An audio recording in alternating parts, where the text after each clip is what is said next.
And this special plenary session is a continuation of the morning's plenary focused on the same themes of planning and public governance and the institutional arrangements. So for this plenary session on organizing, planning, and mobilizing for implementing the SDGs, I'd like to call forward the moderator who will be first giving the special remarks at the podium, Ms. Michela Prokop, who is the Regional Program Advisor for the Sustainable Development Goals in UNDP's Asia-Pacific Regional Center in Bangkok. So Ms. Michela Prokop, the podium is yours. Thank you very much. I want to give you a bit of an overview of some of the work we've been doing over the last 2 years. And that's more learning from countries and supporting a regional knowledge exchange on what countries have done really to integrate the 2030 agenda and the SDGs into their planning and budgeting framework. And as we've heard already this morning, many countries have made a lot of progress in terms of establishing the building blocks for implementing the 2030 agenda. In terms of looking at alignment, to what extent national priorities and the SDGs are aligned, institutional coordination mechanisms, but also then to review the way we prioritize and to look more at so-called SDG accelerators. Where do we invest in order to get multiple benefits? But then also many countries have done quite a bit in terms of integrating the SDGs into budgeting and financing frameworks. Then of course a lot of the work around data monitoring and reporting and advocacy and partnerships. So these are, if you look at the planning cycle, since this session will focus more on strategic planning for implementing the 2030 agenda, this is just sort of a bit of the planning process and some of the entry points for integrating the 2030 agenda.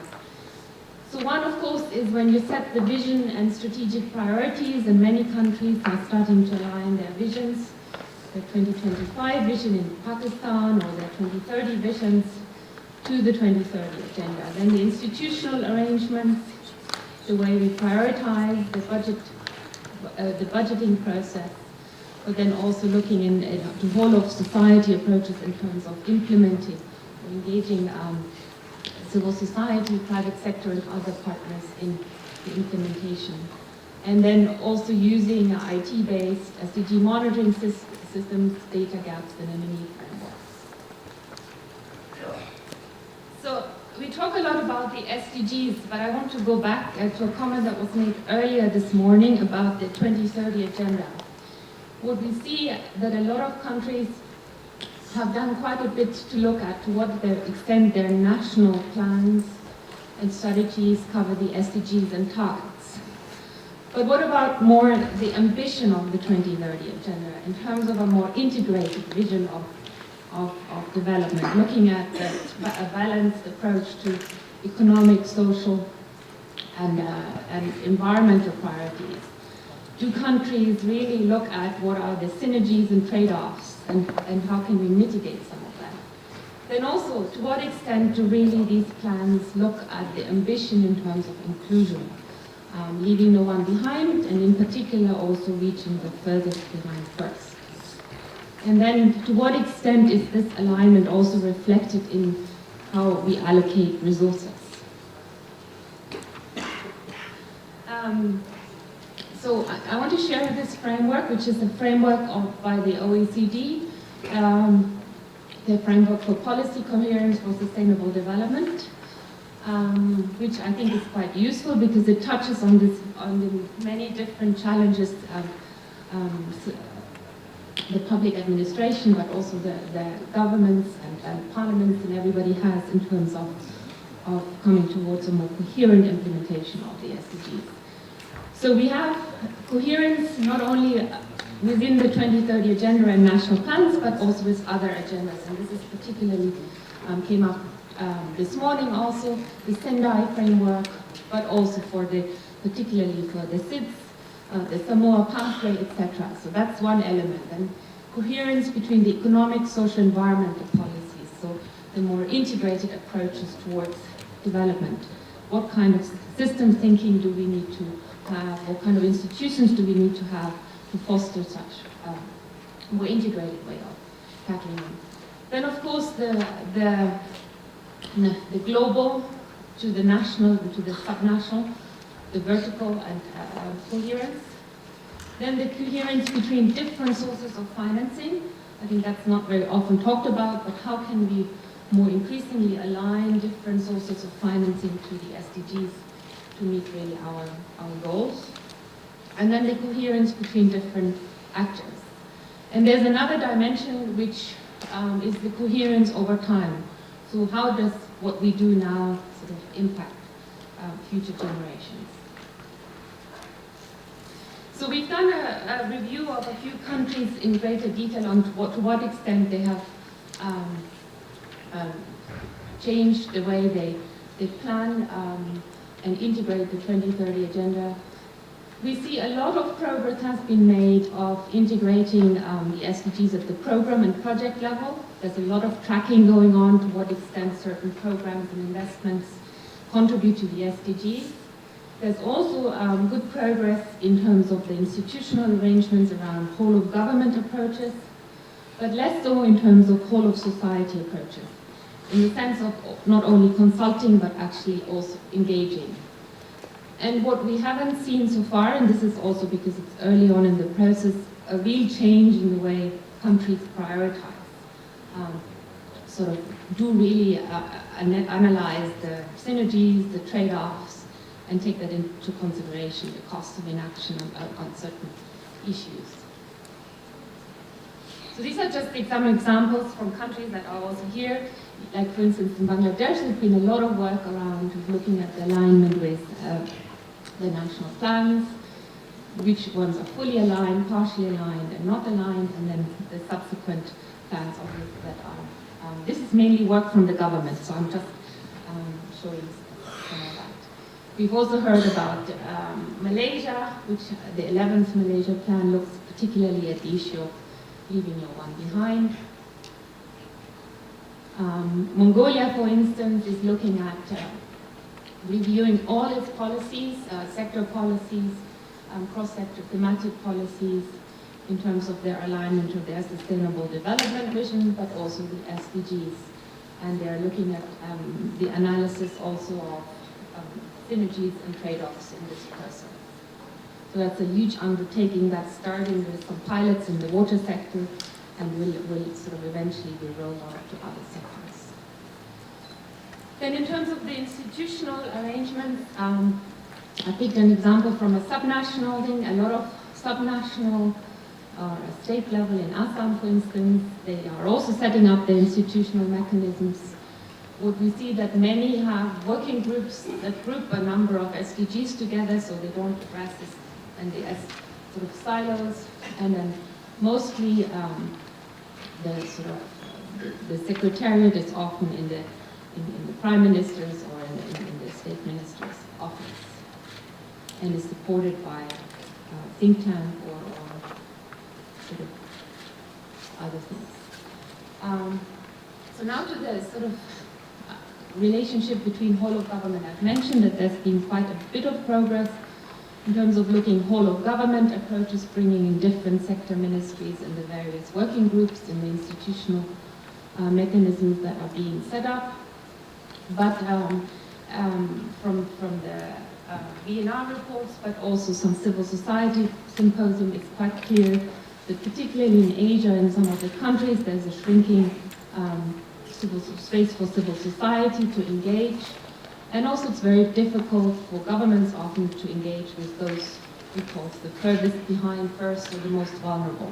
And so there's lots of work that needs to be done to go beyond just consultation towards also engaging, and of course not only with civil society but also private sector and others.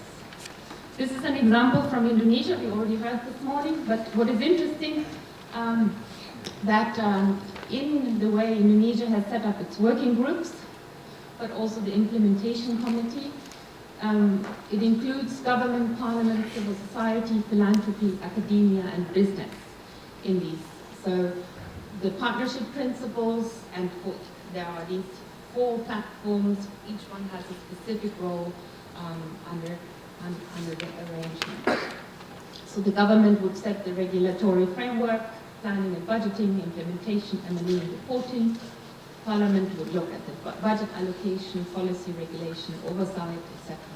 So there's a different function for each of the stakeholders. And interestingly, I've mentioned already that some countries are looking at the way they invest money, the tagging from Nepal. They are looking at tagging their SDG classification of their investment budget along the SDGs. Assam is doing something similar. That's the recurrent and as well. Bangladesh has also done a costing strategy and has looked at to what extent different partners would need to from where the source of financing would come. And interestingly, and this relates to the integrated approaches, they have also started or tried to start look at to what extent there can be cost savings if you address things in a more synergistic way. So considering some of the interconnections in costing and making a very powerful argument for a more integrated approach. So I've just, we have sort of some good practice examples that more what countries have done that you can find under this address. So I think this is just, I'll share that later, what we would like to address in this session. So maybe if I can ask my fellow panelists to join now. Mr. Aslam Alam, Rector, Bangladesh Public Administration Training Center from the Ministry of Public Administration. And Mr. Dasho Karma Chiten, Chairman, Royal Civil Service Commission from Bhutan. And Mr. Samuel Brundla, Director of Aid, Planning and Aid Division from the Ministry of Finance of the Government of Nauru.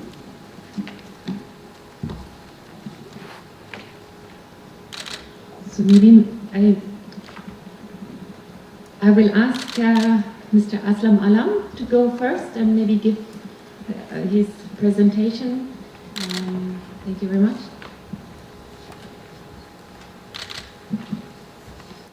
Distinguished session chair, distinguished moderator, and fellow panelists, excellencies, and distinguished participants, ladies and gentlemen.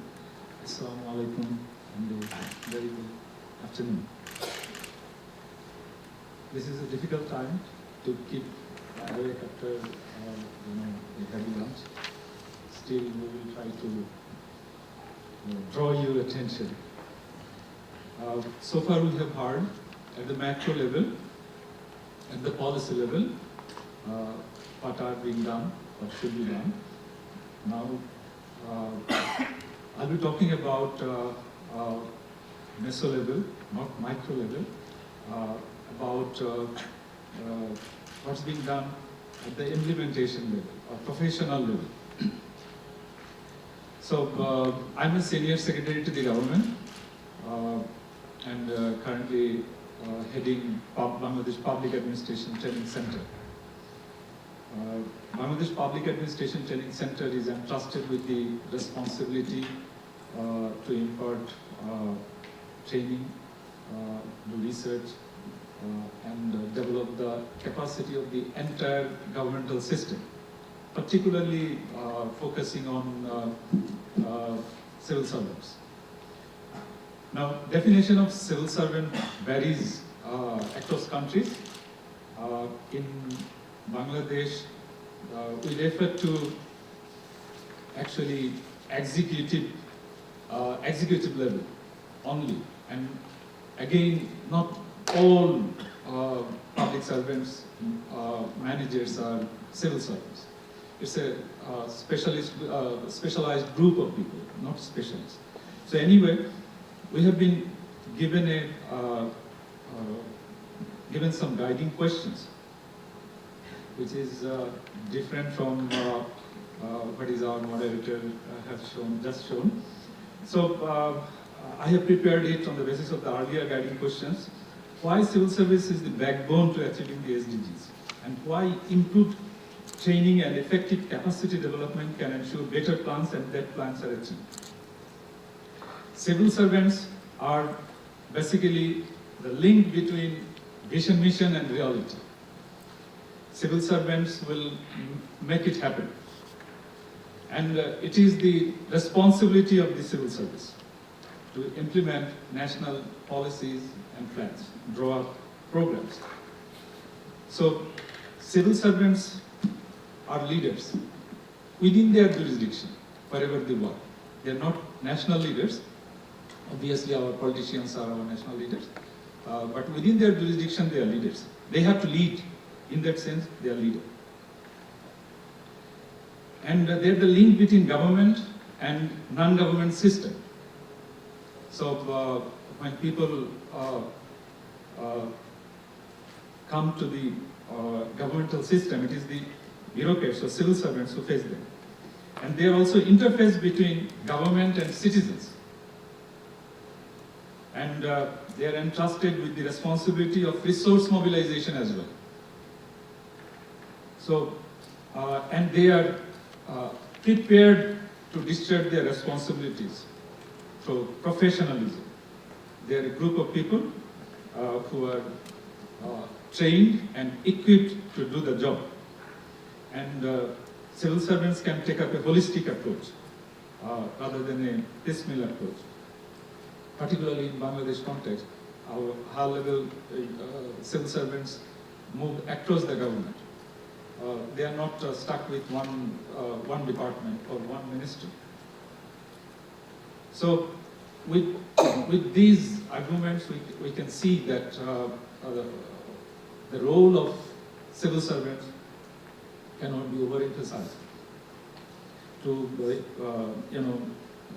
realize the SDGs. Now, the next question is how Bangladesh trains its civil servants to implement national strategic plans and meet sustainable development targets. Now, what are our national strategic plans? Our plans are National Perspective Plan 2010 to 21, National Sustainable Development Fund 2030 to 2021, 7 5-year plan 2015 to 2020, National Integrity Strategy, National Social Security Strategy. These are the key strategic documents guiding development efforts in Bangladesh. These are, all of these have been prepared in line with our Vision 2021 to become a middle-income country.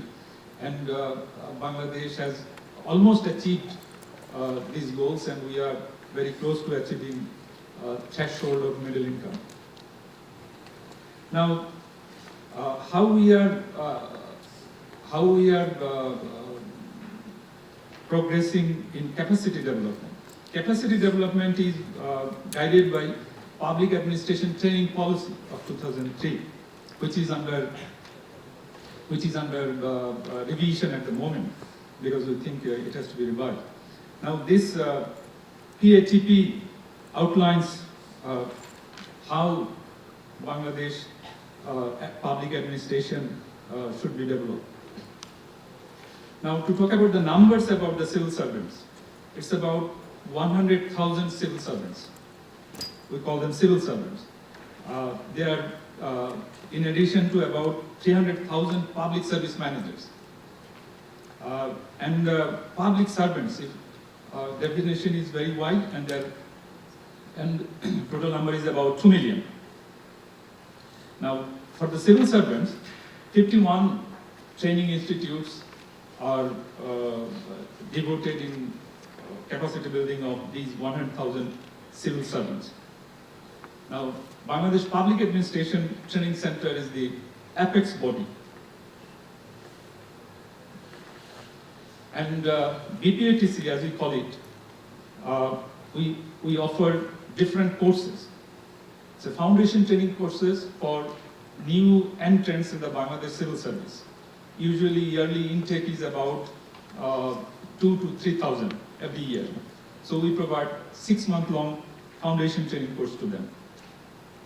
Then advanced course on administration and development. This is a 2-month-long program for mid-level officers who are actually starting their career at the policy level.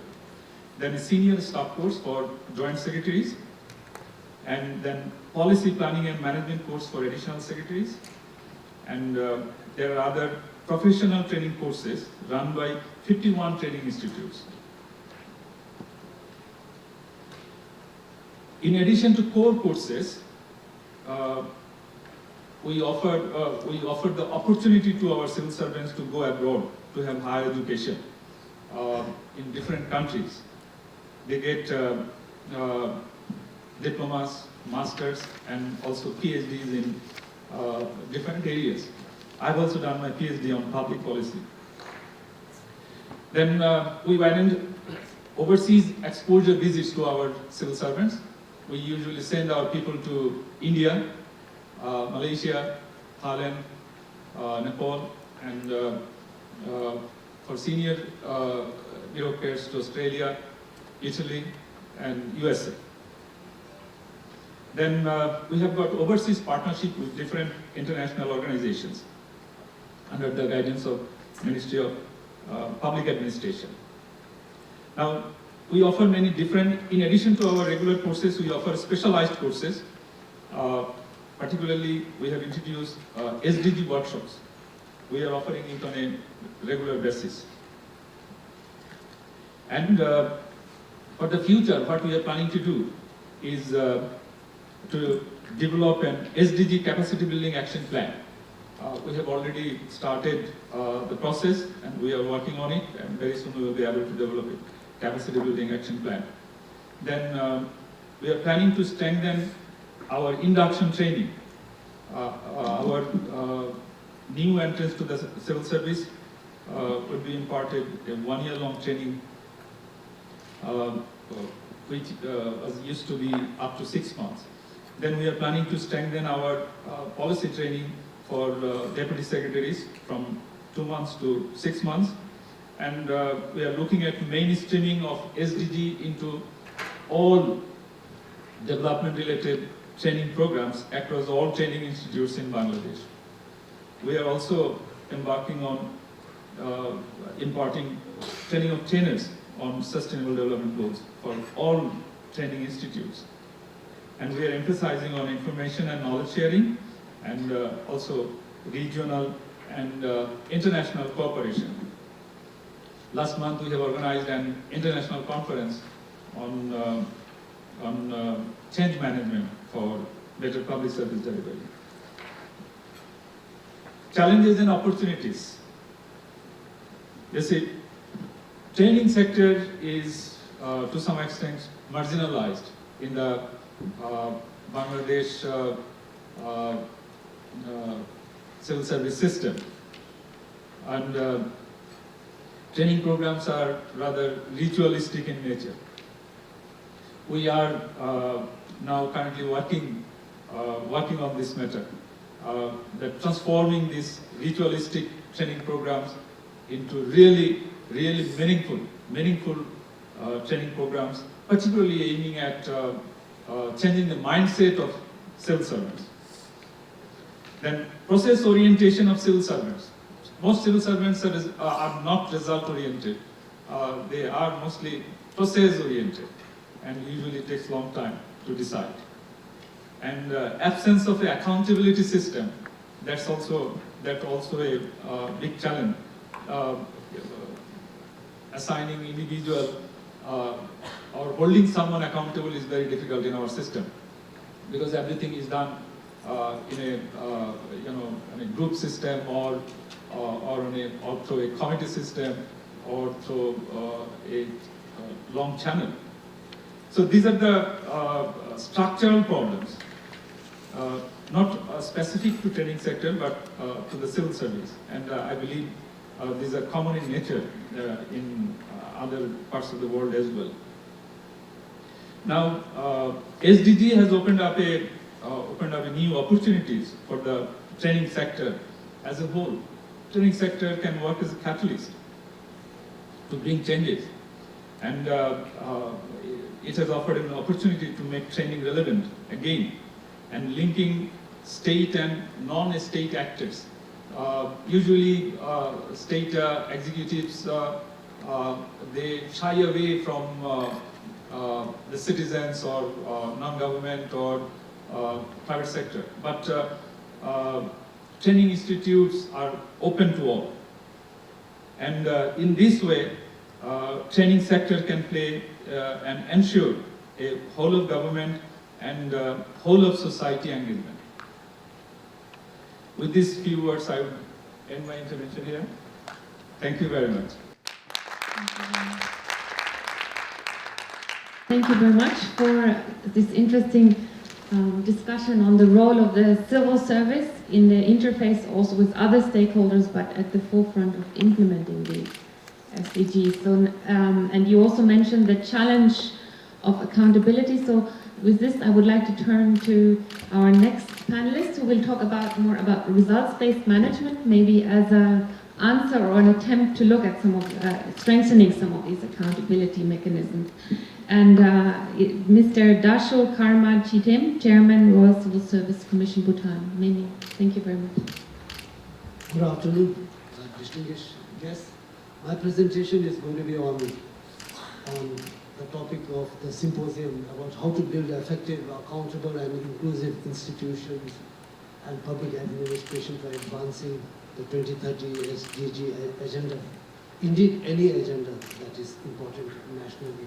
So what I'm going to do is going to take you through the institutional mechanism that we have created to ensure that while it's desirable there's a whole of sector effort in achieving the SDGs, clearly the most influential one is the government, and how to make sure that the government gets their act together, because that's what attainment of the SDG goals require.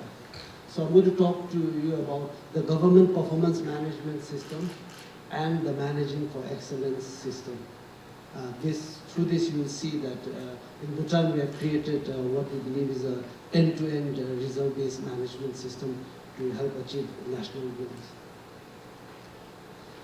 Before I do that, let me just give you a snapshot of where Bhutan is vis-a-vis what's happening with SDGs. Very happy SDGs took off as a member of the Open Working Group. This is the status. UNGP Bhutan office carried out a rapid assessment, and the findings is that from the 143 SDG targets that they found relevant for Bhutan, as a landlocked there was some not so relevant, 134 are included and prioritized in the current 5-year plan that runs until next year. And the process for preparing the 12th 5-year plan is already underway, and actually the integration of the SDG indicators into the next 5-year plan is also underway, including at the local government level. And Bhutan has volunteered signed up for the VNR next year at the high-level political forum. So with that, let me go through my presentation outline. Basically, I'll just touch on 3 aspects. Issues, why a result-based management system. So I'll run through that quickly because I think we are all aware. And then take you through the government performance management system and the managing for excellence system. So issues, in terms of issues, I think these are issues we are familiar with in terms of challenges that dog the government. Unclear annual agency performance targets. Basically, the major problem seems to be we make beautiful plans, but then we're not able to break them down into annual targets. Secondly, maybe as a result of the unclear annual agency performance targets, we find a very loose alignment between the resources and the annual performance targets. And if you look at the description of the issues, agencies not assigned clear annual performance targets, no established process of aligning budgeting to those, so on and so forth. And thirdly, as a consequence of this too, you can imagine then we'll have weak monitoring and accountability of annual agency performance. All of this, what does it lead to? Poor delivery and weak accountability. And therefore, we decided that with this we will never be able to achieve our development goals, and therefore we came out with what we call the government's performance management system. So what is the government performance management system, GPMS? It's a system that links and cascades long-term goals to organizational targets and to individual work plans. And we launched this in 2014 following the present government's directive, and we established a unit under the Prime Minister's office to ensure that this system works smoothly. So in a nutshell, the government performance management system is to bring about integrated information flow and a whole of government approach. So what it does is it establishes clear annual performance targets for every agency in the government, every agency, aligns the financial and human resources to the agency annual performance targets, and also monitors problem solves, which is actually a critical element, and evaluates annual agency performance. And as a result, we expect effective and efficient delivery of our national key result areas, which of course include the SDGs. So let me just take you through this a little bit more in detail. This is how the alignment works. At the top, we have what we call the five-year plans in terms of national key result areas, sector key result areas, agency-wise programs. So this is where the 17 SDGs get become part of our national key result areas. These are then broken down annually into annual performance agreement objectives and targets. These then are cascaded down into annual budget on one hand, presented to the Parliament every June, and it becomes the basis for the individual work plan of civil servants. And that is really the end-to-end RBM that I was referring to. So 5-year plans, annual budget proposal, and individual work plans. So what are the scope of the annual performance agreements? Well, basically these agreements are formally signed every year between the Prime Minister and the ministers, so they have to hold each other accountable. The Prime Minister and the governors of the 20 districts that we have, the Prime Minister and the autonomous agencies, and within the ministries, the Minister and the secretaries, and between the secretaries and the department heads. So until the department heads is cascaded as organizational targets, and below that as individual targets. So this is an example, this is a headline from this year, our national paper, Wednesday, August, I can't see, forgive me, 30th, is it? It says, mentioned as Prime Minister Singh Topge speaks to the governors and mayors at the signing of the annual performance agreement 2017-18. This one shows, this is the Ministry of Finance website, APA, Annual Performance Agreement 17-18 signing. APA was signed between the Prime Minister and the Finance Minister. And below it says, in turn between the Finance Minister and the top bureaucrat, the government secretary, so forth. So you can see this is how the cascading of the SDGs, the national goals, take place in terms of annual targets and down to individual work plans. Very briefly, if I touch what the format of this annual performance agreement, which we publish so that the public can hold us accountable. Section 1, the agency. Section 2, the objectives, the success indicators and targets. Section 3, trend values. Section 4, description, definition, measurement, success indicators, what we will hold people accountable for, so on and so forth. Annual performance, this is how the timeline looks, because eventually all this cannot just be on paper, it has to be implemented across 28,000 civil servants that make up the ministries and the government agencies. So this is how it happens. In December, January to February, the ministries, the departments, the local governments, they prepare the annual performance targets, and in January, February, they also begin making the annual budget. In March, April, the annual performance targets are proposed are reviewed, and that provides a basis also for the annual budget review, so that there is an alignment between the priorities and what the resources are being provided for. And in May, June, then the annual performance targets get approved, the budget gets approved, and these become a basis for the individual work plans of the 28,000 civil servants of the town.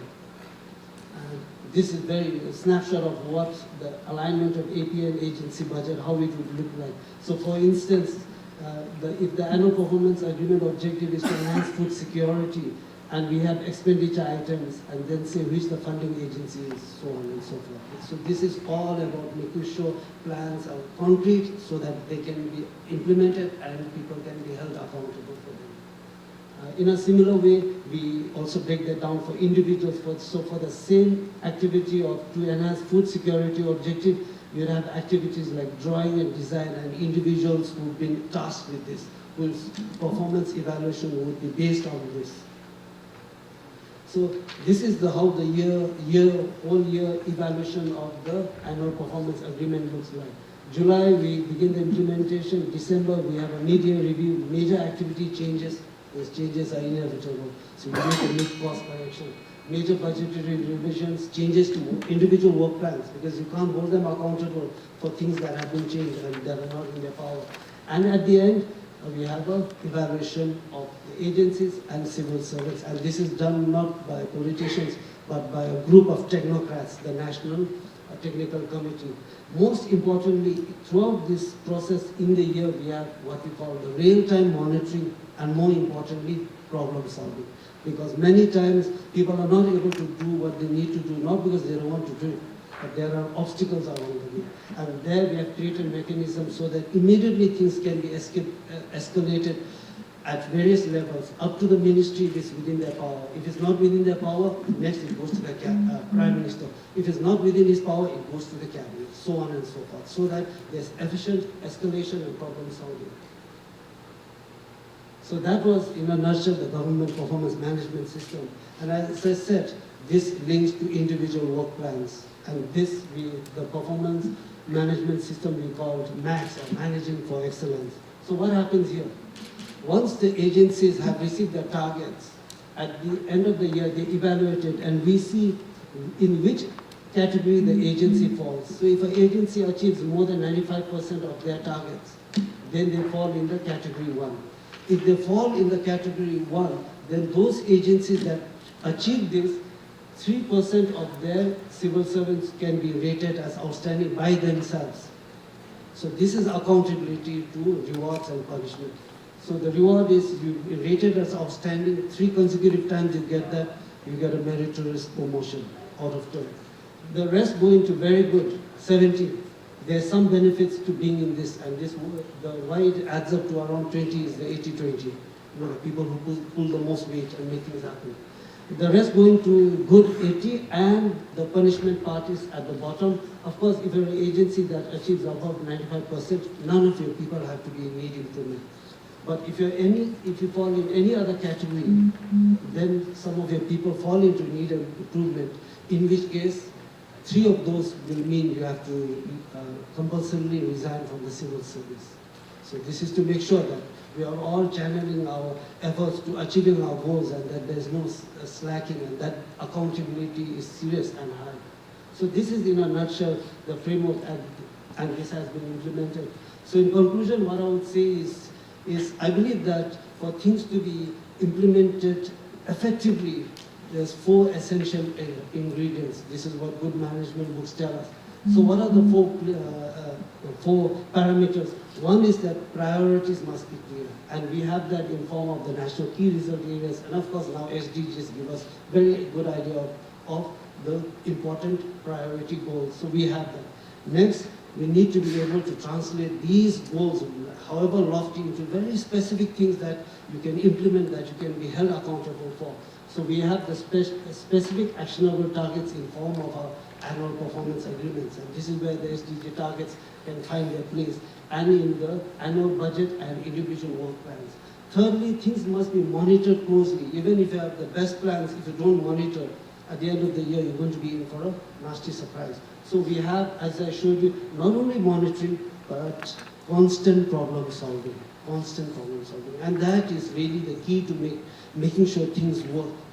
Because just monitoring is not enough. And finally, the 4th part is that we must hold each other accountable. And as you saw in this framework I just presented, accountability is high because the evaluated annual performance agreements and individual work plans are linked to rewards and punishments of the people who have to deliver them.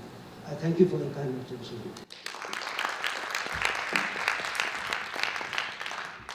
Thank you very much. This is extremely useful to see how very sort of the SDG targets get even translated into individual performance methods. So maybe with this, I'll turn over to Samuel Grunde, Director of Aid, Planning and Aid Division, Ministry of Finance from the government of Nauru, to talk about the specific challenges in a small island developing states of implementing the SDGs.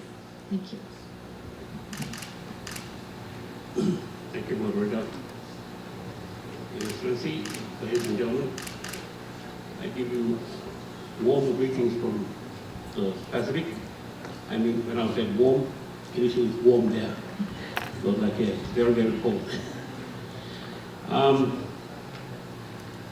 My presentation will be based on the strategic planning, the presentation of the 2030 agenda.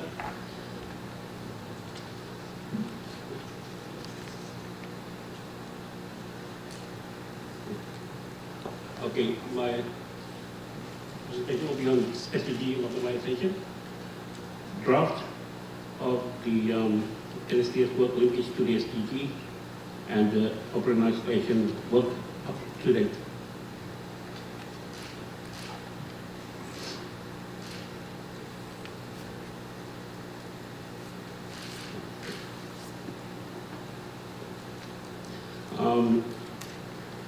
As most Pacific Island countries, we already have the National Sustainable Development Strategy plan in place for all countries in the Pacific model.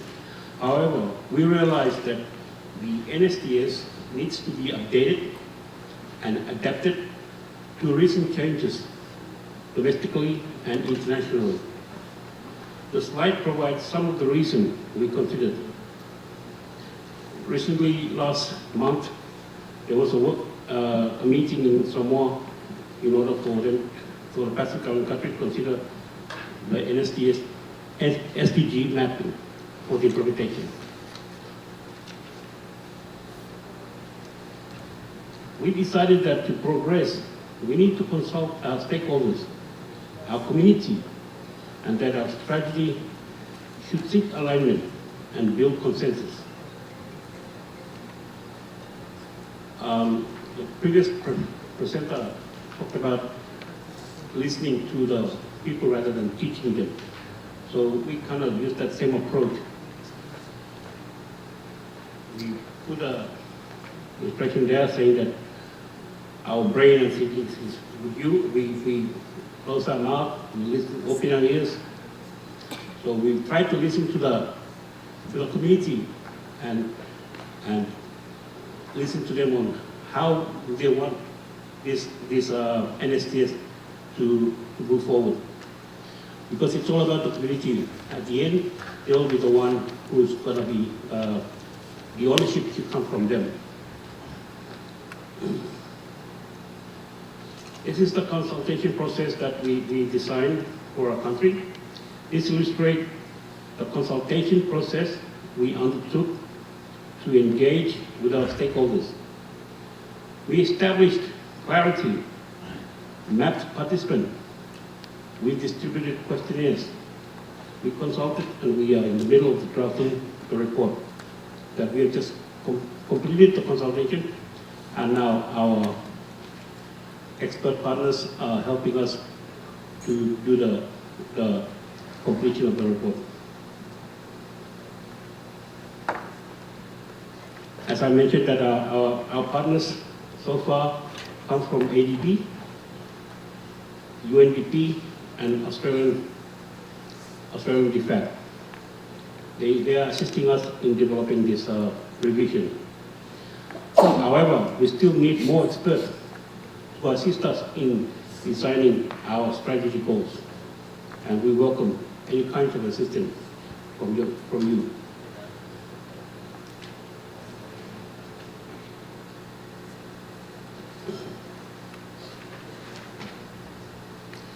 In terms of regional commitment to the SDGs, the regional leaders meeting in Port Moresby, September 2015, committed to the implementation of the SDG, and with particular attention to the Pacific unfinished business of the MDG. Leaders called for SDG support, particularly in financing, statistic, partnership, SDG integration, and follow-up and review and acknowledging special cases of seats. Contextualizing and streamlining of report of the SDG Samoa pathway and the framework of Pacific regionalism.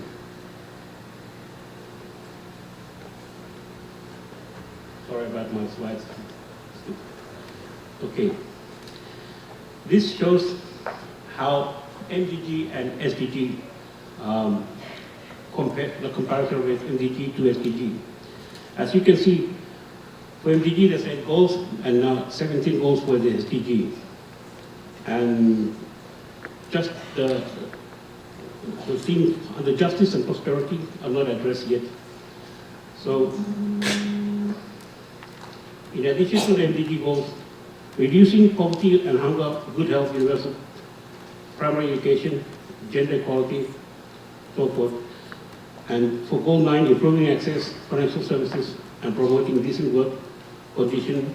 And for goal 8, promoting renewable energy. Goal 7, improving resources efficiency and sustainable industries. Goal 11 and 12. The goal of addressing climate change and natural disaster is very relevant. The damages from tropical cyclone, tsunami, and earthquake can set Pacific government back years, in not decades, not to mention the many lives lost and injuries.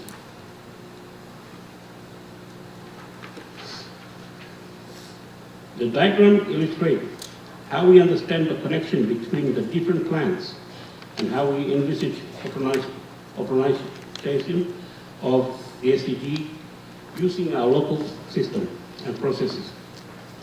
The diagram depicts the CSDG as the overall global direction by our leaders at the United Nations. The small circle illustrates the focus down from the NSTS at national level to the individual who enjoy the health, education, water, and communication provided by the system. This is another diagram which illustrates NSTS operational linkages using energy as an example.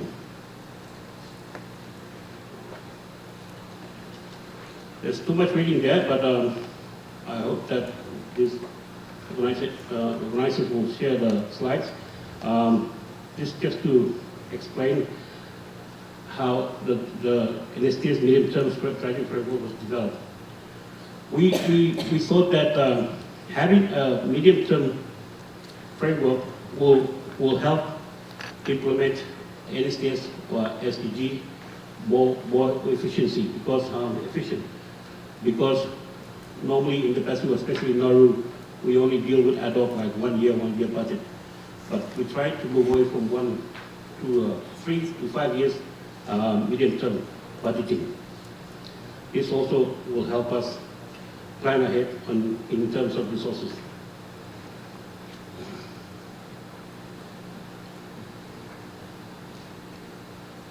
This is the mapping of the 2030 agenda for SDG, Samoa Pathway, and the NSTS. SDG 7 is to ensure access to affordable, reliable, sustainable, and modern energy for all, and is linked to NSTS key outcome 15. Energy provided, reliable, affordable, secure, sustainable energy meets socio-economic development needs.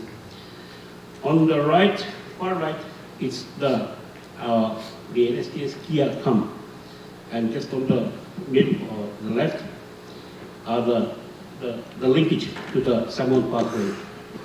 And then here is the linkage to the 2030 agenda.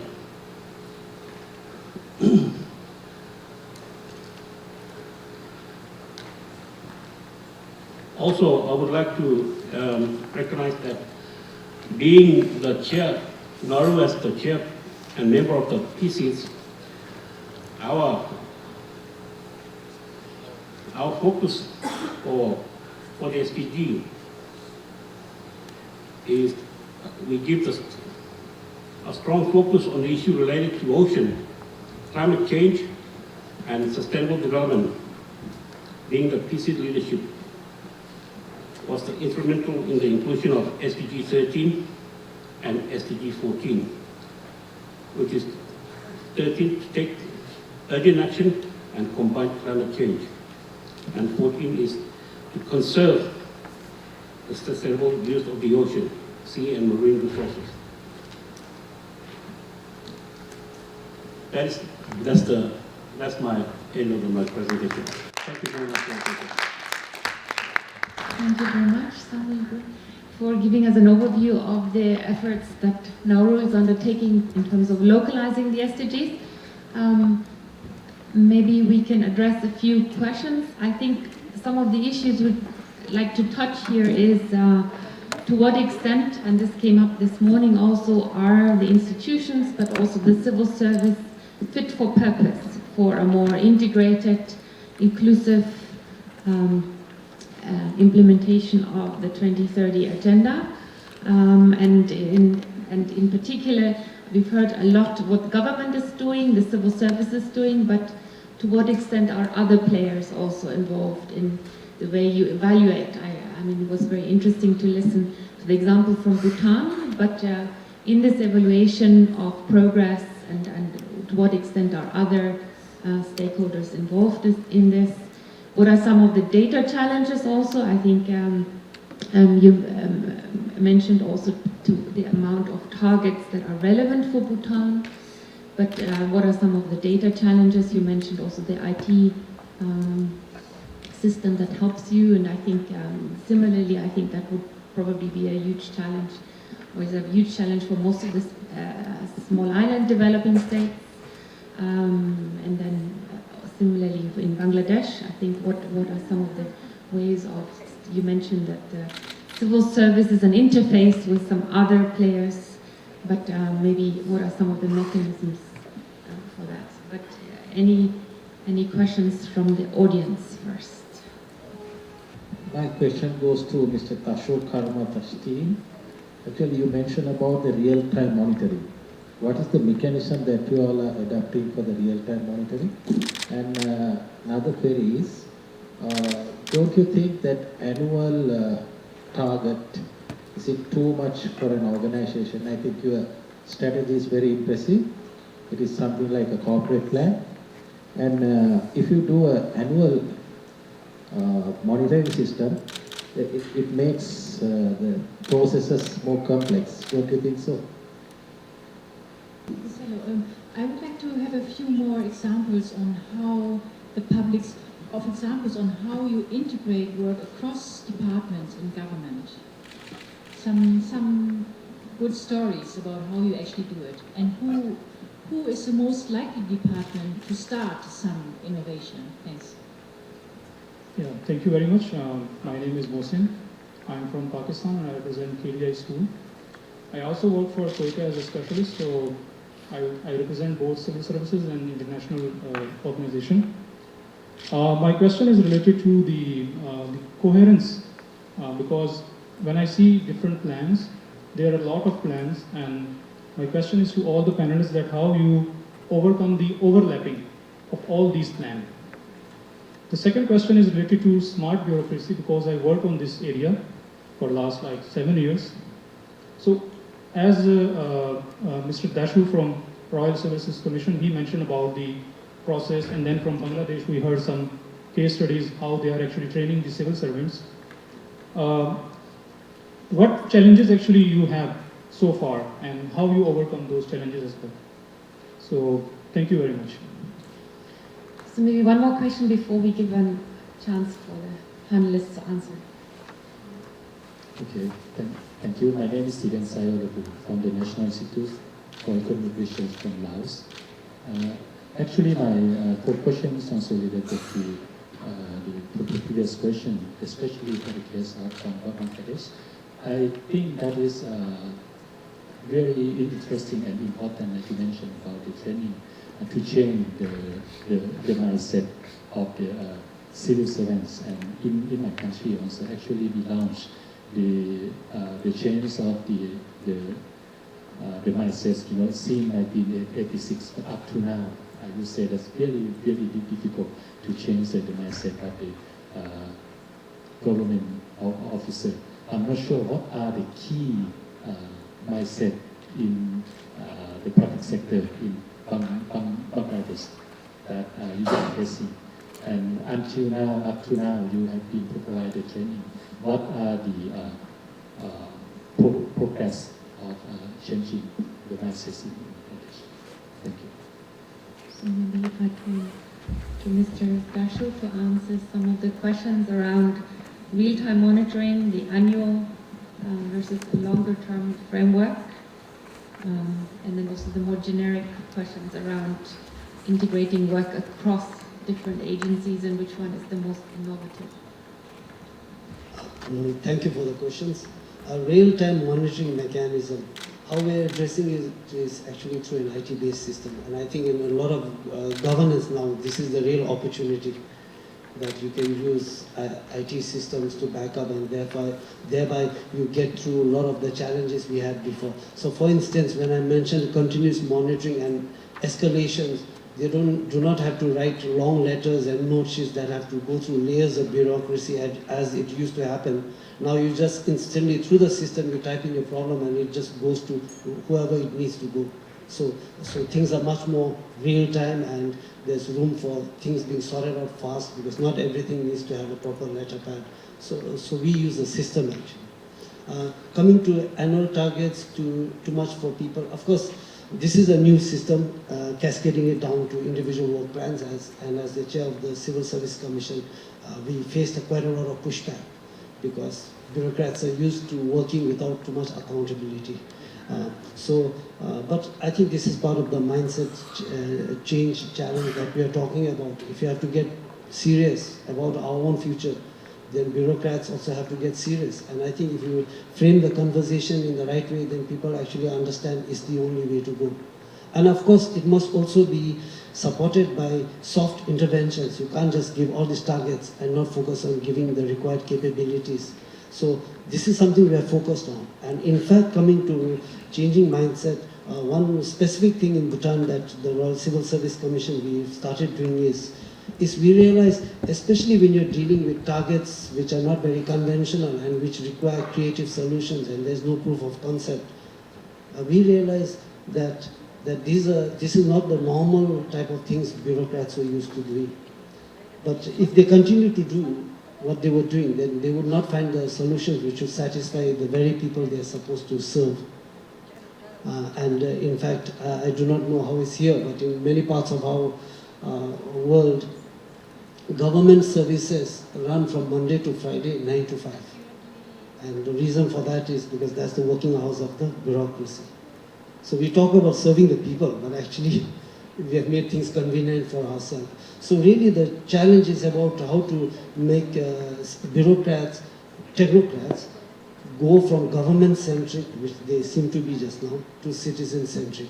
And actually that requires actually giving them capabilities. So the capability we give is what we call design thinking, which is whatever solutions you make it from the perspective of the very people you're making it for.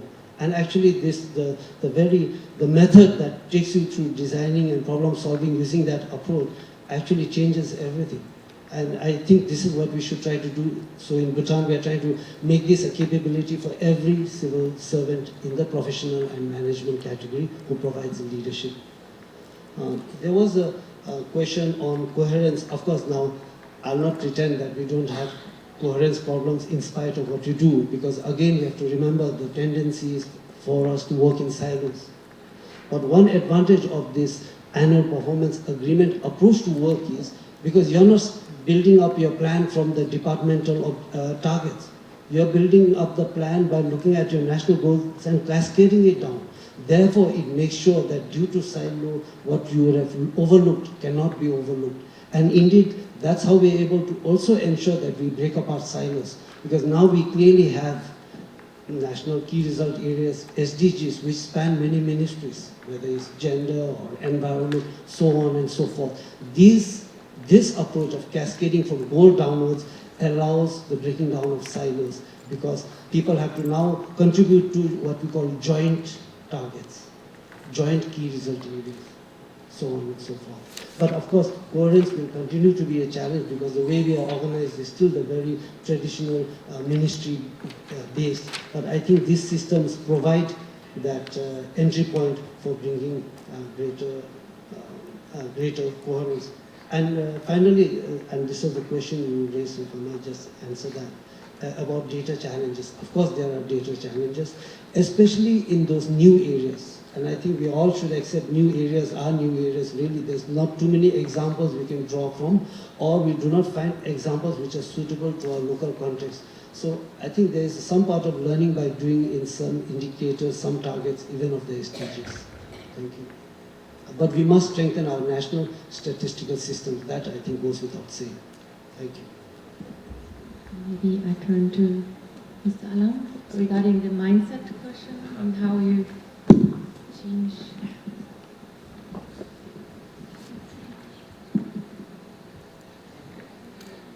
Thank you. Actually, I would like to shed some light on all the questions raised, because these are also our concerns. Firstly, annual performance agreement, is it complex, is it useful?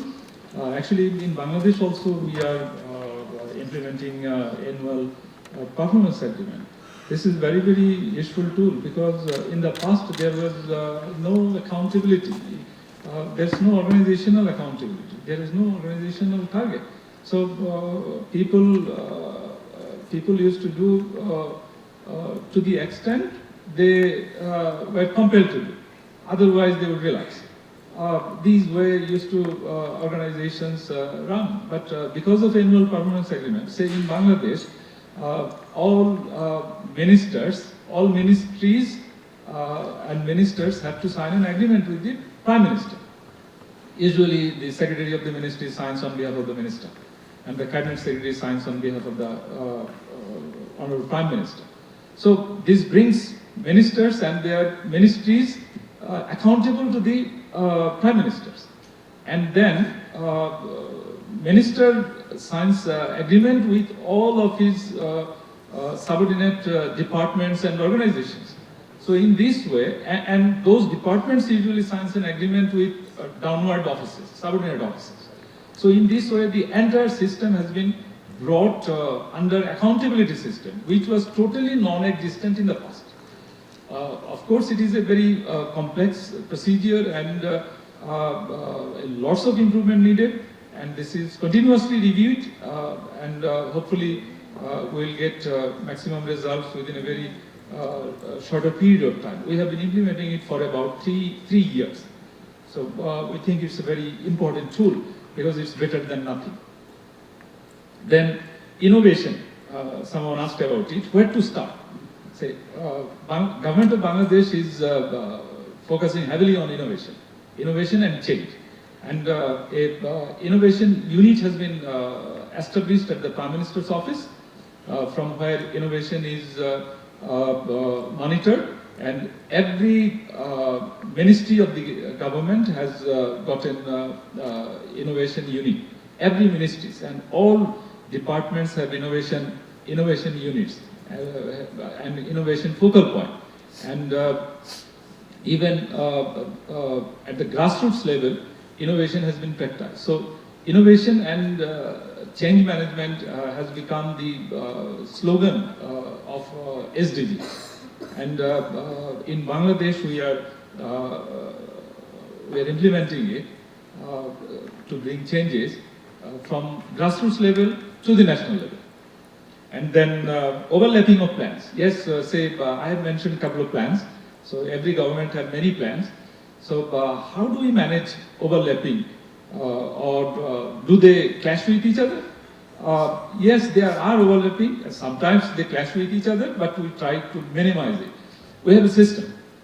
Say in Bangladesh, whenever a policy or plan is approved, before that, every ministry has to consult all relevant other ministries, and we call it interministerial consultation. So this is a must, and all policy documents and legislation before being approved by the cabinet, these are goes for scrutiny by a committee of secretaries. Committee of secretaries usually looks and scrutinize it, and I don't know the differences or clashes between plans and policies. So in this way, governmental system attempts to minimize clash. And then challenges of training program. Someone has asked this question. What are the challenges of training program? You see, training is very challenging job. You see, our goal is to impart knowledge, skills, and attitude. So these are easier for young kids, but it's extremely difficult for adults. So when you try to, train up adults, it's very difficult. So and always produces mixed results. We won't say that we are changing attitudes of people. Actually, you are right, our honorable representative from Laos Republic, that through training, not much attitudinal changes has occurred. So we also recognize that, and that's why we are refocusing on changing mindset, because we observe that this is, although it is a very challenging task, this is very, very important. Now, what is our new approach? So what we are doing? Say, we have put in practice few instruments. So, say, citizen charter. So we have developed citizen charter for all ministries and all departments. This citizen charter is linked with annual performance agreement. So you see, annual performance agreement is it's not only performance; it's about the goals of the ministry or the organization concerned. It has got indicators to measure the performance towards achievement of the goals, and then annual targets. So this is a comprehensive document. So these are combined together.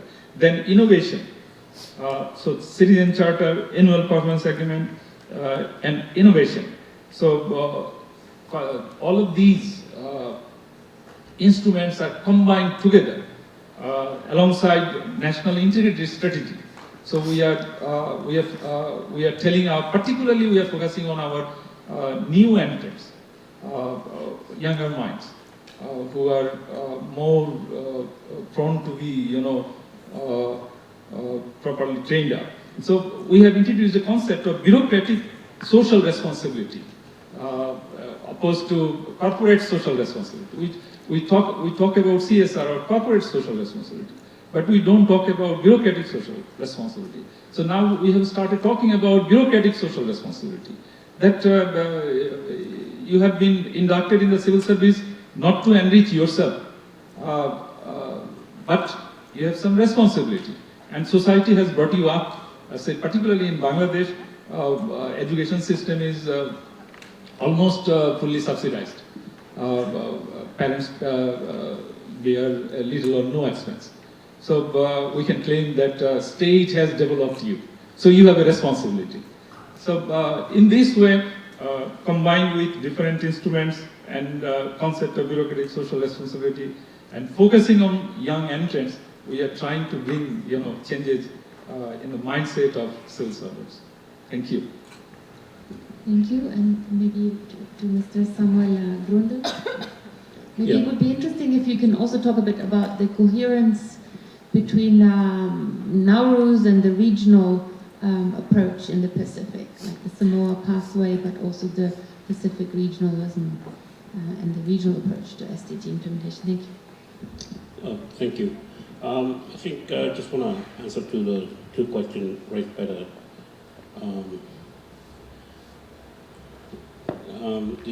coherence and the challenges. In terms of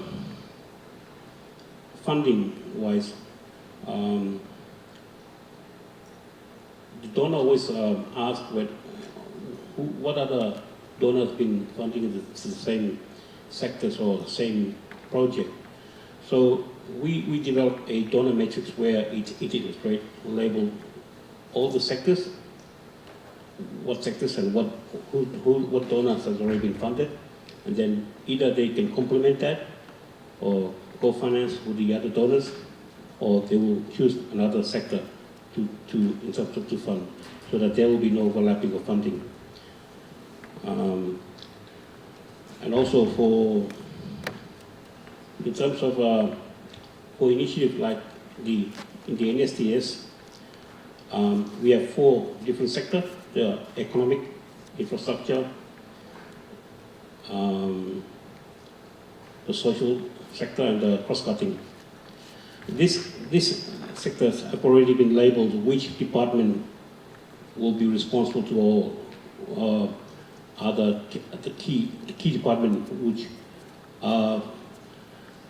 which comes under these sectors. But then, if there's a sector with more than 3 to 5 departments involved, then there must be a lead department in case we know who should take the lead. Otherwise, it won't go anywhere.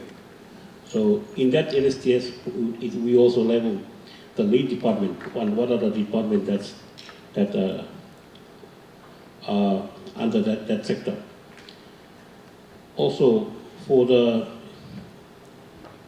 in terms of challenges, the challenge is still capacity building, and also knowing or how to access to resources. I wouldn't say that resources isn't probably an issue, not big issue, because there's a lot of resources out there, but it's the access that not enabling us to reach that, because also those red tape and all that. So it's the access that we always rely on with our implementing agency or accredited entities to enable us to access certain funds like big funds or GCF over there. And because we don't have that capacity in order to prepare that big report or proposal for us to enable us to access to this. So is that access is that one of the challenges there. And as I mentioned, that we're still developing this or revising this NSTS, and with this NSTS revised, we'll be also including the SDG goals. On the previous NSTS, MDG was also included, but now we're replacing it with SDG, so that's quite a challenge for us, because also the need, like as my other colleagues have mentioned, that KPI has to be included. Although we can label so much KPIs, but the challenge is having that data, the baseline data, in order for us to measure that KPI performance. We can put so much KPI, but we need to measure. But how to measure is knowing or agreeing on what baseline we have to follow. And probably lastly, I would say that for us to move forward or bringing donor to fund for our NSTS goals is that we need to have that NSTS plan costed. Perhaps maybe not like just a guesstimate cost. At least our donor partners won't be scared, or will know how much to invest in that certain sector. So for us, we've got a NSTS, but if we had a costed NSTS plan, I believe that it'll bring more assistance from other partners, not being scared to help us in certain sector. I think that's all I can say. Thank you. Thank you very much.